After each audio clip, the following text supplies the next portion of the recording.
both Yeah, were let's reading it, talk but about you The didn't Shining. finish it, did you? Not yet.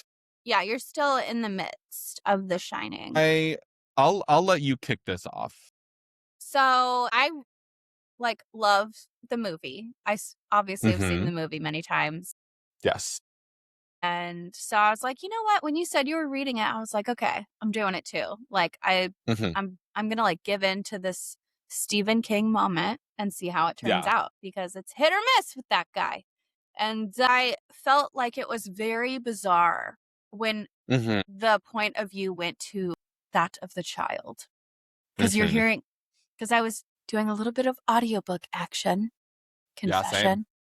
Yeah. And you hear a grown man in your ear, like, say the word daddy. Daddy, daddy, daddy. And I'm like, not loving it. But I did think that his interaction with the other guy that shines, I can't remember his name right now, that works at the Hallorann. hotel. Hallorann. Yeah. When they have their first conversation in the car and the little kid is learning that he knows how to shine and like, call me if you need me. You know, I loved that scene. I thought that was really cool. I liked that.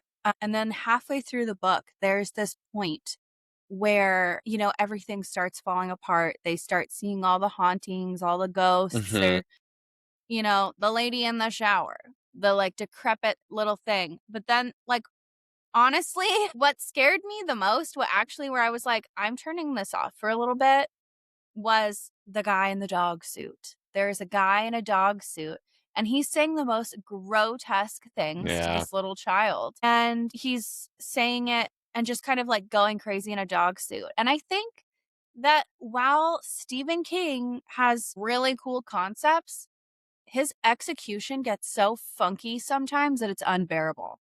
I mean, unbearable. I try to, especially when it comes to The Shining, I try to keep an open mind because I do understand that it is one of his earlier novels, right? Like, Carrie as a book is a tough read sometimes, not because like the plot is bad, but because I feel like sometimes he goes too far into his own little like Stephen King-isms. And I texted you about this when I was listening to it a month ago or something like that, because I got to the part in The Shining where it's like what must be like 20 pages of just newspaper articles.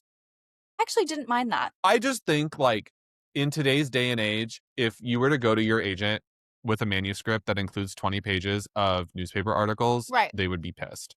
Right. Absolutely. Pissed. Yeah. I can't imagine a world. No. I can't imagine a world where that would be acceptable. So I do have some of his, because I liked The Outsider. His like, I think like 2017 novel was really good. So I haven't given up on Stephen King entirely. Me either. I'm going to read more. But again, ew, you're grossing me out, bro. At the library bookstore, I got this, which happens to be a dun, dun, dun, dun. first edition, first print of Dolores Claiborne. And how much did it cost me? $2. I'm telling you guys, anybody out there who's listening to this, if you are not buying your books at a library bookstore, you are insane. I still buy like I'm insane. Fresh out the box from a book, like an actual bookstore. I buy books from bookstores all the time. Just ask Brandon. He hates it. I spend way too much money on books. Like I just picked up these two because Gay and also Alice Feeney is a queen in my mind. Again, one of the it's an airport thriller, but it does what it needs to do. Sometimes I just want to turn my brain off and watch people get tortured. Sorry. So I haven't given up on Stephen King. Sometimes it's torture, sometimes it's hockey. But like we keep it within that. I'm currently, I'm not going to say I've DNF'd The Shining, but I have not finished it yet. Yeah. Yeah. I enjoyed the book, but there were moments where I was like, this feels yucky. There's no other way to put it. And like it's the same thing with Haruki Murakami. I love his books. I've read so many of his books, but there's moments where I'm like, this feels a little yucky. And I am like, sometimes I don't want to feel that. Yeah, I'm going to speed read through this part. Yeah. Yeah.